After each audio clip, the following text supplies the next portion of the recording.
যশোরের শার্শায় ট্রাক ও ইজি বাইকের মুখোমুখি সংঘর্ষে তানজিম নামের এক কিশোর নিহত হয়েছে। এ ঘটনায় গুরুতর আহত হয়েছেন আরও ৭ জন।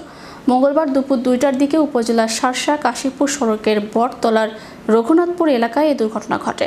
নিহত তানজিম শার্শার বোন মান্দারতলা গ্রামের রবিউল ইসলামের ছেলে।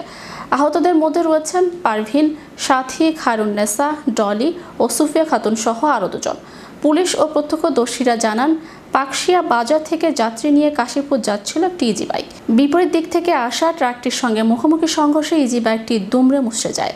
আহতদের উদ্ধার করে শার্শা উপজেলা স্বাস্থ্য কমপ্লেক্সে নেওয়া হলে চিকিৎসক তানজিমকে মৃত ঘোষণা করেন। আহতদের মধ্যে একজন অজ্ঞাত ইজি বাইক চালককে গুরুতর অবস্থায় যশোর সদর হাসপাতালে পাঠানো হয়েছে।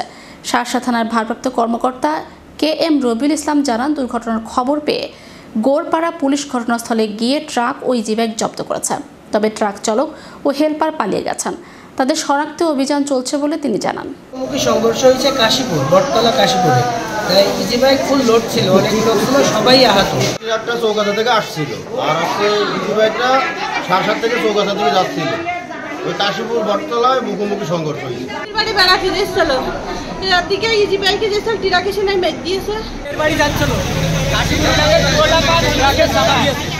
বাইকে ছিল একসাথে ৮ জন ছিল বাইকে।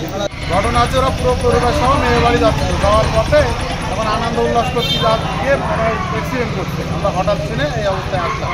যে ছেলেটা মারা গেছে, ছেলেটা সকালবেলা খেলা করছে।